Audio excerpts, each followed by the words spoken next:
बिस्मिल्लाहिर्रहमानिर्रहीम। अस्सलाम वालेकुम and welcome back to my channel. I hope आप सब लोग खैरियत से होंगे। आज की मेरी वीडियो जो है वो थोड़ा सा डिफरेंट टॉपिक पर है, क्योंकि मेरे चैनल का कंटेंट कुछ इस तरह से नहीं है, लेकिन फिर भी मैंने सोचा कि इस टॉपिक पर वीडियो बनाई जाए, क्योंकि आजकल जो सबसे ज़्यादा हाईलाइटेड केस है दुआ ज़हरा और ज़हीर अहमद का, उसके हवाले से एक इंटरव्यू जो है वो मंजर आम पर आया है। एक यूट्यूबर ने इंटरव्यू लिया है इन दोनों का, जिसमें दुआ का जो है वो कहना है कि जी मुझ पर किसी किस्म का कोई दबाव नहीं है, मुझ पर किसी किस्म की कोई भी इंजेक्शन वगैरह मुझे नहीं दिए गए, मैंने जो भी बयान दिए वो अपनी मर्ज़ी से दिए हैं और मैं अपने शौहर के साथ खुश हूँ। ज़हीर और ज़हीर की फ़ैमिली जो है वो बहुत ही अच्छी है। लेकिन बहुत सारे लोग जो है वो सवालात उठा रहे हैं, जिन यूट्यूबर ने इनका इंटरव्यू लिया उनके हवाले से भी बहुत सारे लोग उनको लान तान कर रहे हैं, बुरा भला कह रहे हैं। और दूसरी तरफ जो है वो अभी भी बहुत सारे लोग कह रहे हैं कि जी ये कोई माफिया है, ये कोई गैंग है। बहरहाल हम इस बारे में हम कुछ नहीं कह सकते, क्योंकि अल्लाह ताला बेहतर जानता है कि ये असल हकीकत क्या है। लेकिन जो इस इंटरव्यू में जो दुआ ने बातें कही हैं उस हवाले से जो है वो मैं आपको कुछ बता देती हूँ कि इस इंटरव्यू में दुआ ने कहा कि जब कोर्ट में मैं अपने वालिदैन से मिली तो मैंने उनसे कहा कि मुझे और ज़हीर को एक्सेप्ट कर लें। तो उन्होंने कहा कि पहले तुम बयान दो जज के सामने। तो मैंने उससे मना किया, लेकिन उन्होंने जो है वो बाहर जाकर झूठ बोला सबके सामने, जज के सामने, कि मैं बयान देना चाह रही थी, लेकिन मैंने ऐसा कुछ नहीं कहा। और बहुत सारी बातें जो है वो अपने इस इंटरव्यू में दुआ ज़हरा ने कही हैं। इसके अलावा ज़हीर अहमद ने कही हैं कि जी मैं मोबाइल सेल परचेज़ का काम करता हूँ, किसी फेमस कोई मार्केट है वहाँ पर मैं ये काम करता हूँ, सब मुझे वहाँ पर जानते हैं और मेरी मंथली इनकम 60, 70, 80 जो है वो उसके लगभग हो जाती है मंथली। तो हम मतलब सब जो कहते हैं कि ये माली है, माली का बेटा, इस तरह से कोई ऐसी बात नहीं है कि माली वगैरह नहीं है। बहुत सारी बातें जो है वो उस हवाले से इन दोनों ने इंटरव्यू में कही हैं। लेकिन बहुत सारे लोग जो है वो इस बारे में परेशान हैं, और क्योंकि बहुत सारे इंकशाफात भी हो रहे हैं, सवालात भी उठ रहे हैं। दूसरी तरफ दुआ ज़हरा के जो पेरेंट्स हैं वो किस तरह से दर बदर बेचारे फिर रहे हैं, इंसाफ के लिए हर मुमकिन कोशिश कर रहे हैं, एहतजाज कर रहे हैं। उलमा इकराम ने अपना बयान जो है वो रिकॉर्ड करवाया, वो दिया।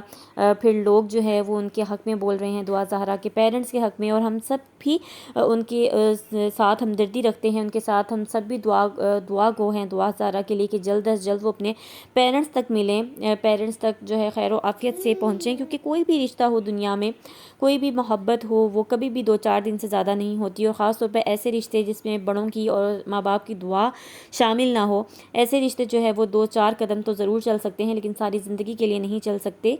और बच्चियाँ क्योंकि नादान होती हैं, छोटी होती हैं, उनको नहीं पता होता कि हमने क्या फ़ैसला करना है, क्या नहीं किया करना। और अगर वाकई में दुआ ज़हरा अपनी मर्ज़ी से गई है तो भी उसके लिए पैगाम है कि वो अपने वालिदैन जो है उनको उन तक वापस पहुँचे, उनको एतमाद मिले और उनको मज़ीद इतना ना रुलाए। क्योंकि माँ बाप जो है ना, उनको बिल्कुल भी उनके आंसू जो होते हैं ना, वो बिल्कुल भी नहीं हमें ज़ाया नहीं करवाना चाहिए, क्योंकि हम उनके एक एक लम्हे का जो है ना वो भी हक़ अदा नहीं कर सकते, जिस तरह से वो हमें मेहनत से, मशक्क़त से पालते हैं। और दूसरी तरफ दुआ ने कहा कि जिस तरह से मुझ पर प्रेशर था घर में, मैंने बात की रिश्ते की, लेकिन नहीं, मुझे जो है वो मेरे पे हाथ उठाया गया, जो भी है। लेकिन उनके पेरेंट्स से देख कर जिस तरह से वो रोते हुए दर बदर घूम रहे हैं और दुआ की पिक्चर्स वगैरह, उसका लाइफस्टाइल जो है वो बता रहे हैं, तो ऐसा लगता नहीं है कि उस पर हाथ वगैरह उठाया। क्योंकि अगर ऐसा कुछ मामला होता, पेरेंट्स को वाकई में पता होता या इस तरह से, तो पेरेंट्स दर बदर की ठोकरें ना खा रहे होते, इतना ज़्यादा ख्वार ना हो रहे होते अपनी बेटी को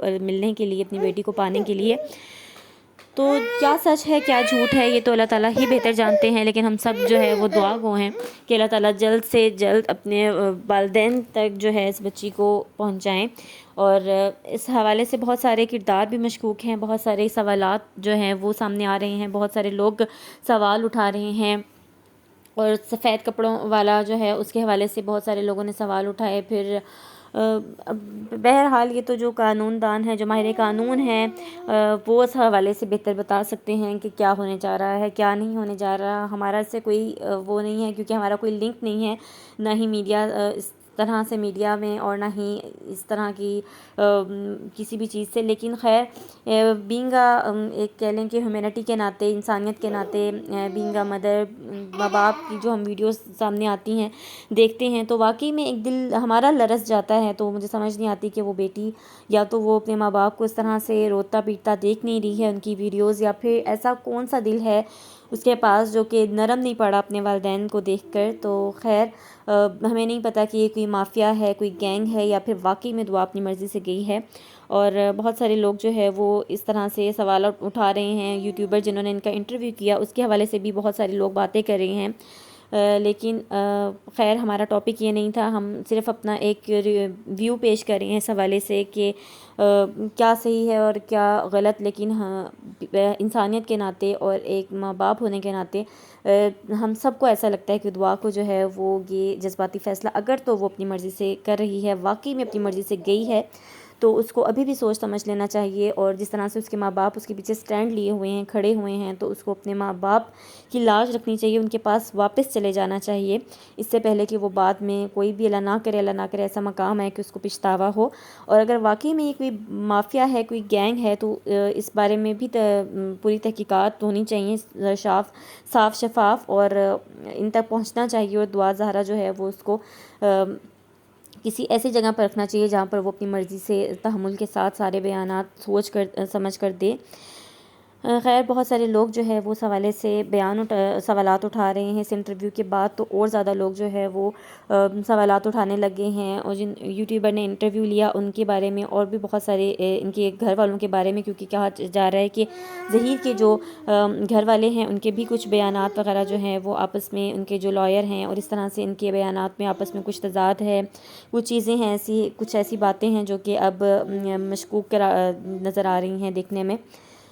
بہرحال یہ تو ماہر قانون جو ہے وہ بہتر طریقے سے سمجھ سکتے ہیں، جان سکتے ہیں، اس کی تحقیقات کر سکتے ہیں، لیکن ہم صرف اتنا ہی کہیں گے کہ اس انٹرویو میں جو ہے وہ ظہیر نے بھی بہت ساری باتیں کہیں کہ مجھے نہیں پتا تھا کہ دعا میرے پاس آ رہی ہے، لیکن جب مجھے پتہ چلا تو میں بہت زیادہ حیران ہوا، اور پھر ہم لوگوں نے یہ فیصلہ کیا کہ ہم لوگ جو ہے وہ نکاح کر لیں گے، اور ہم لوگوں نے سب سے پہلے نکاح ہی کیا، اور مجھے نہیں پتہ تھا کہ یہ میرے پاس آئے گی۔ ہم لوگوں نے پھر بیٹھ کے فیصلہ کیا پنجاب یونیورسٹی میں کہ ہم لوگ نکاح کر لیتے ہیں۔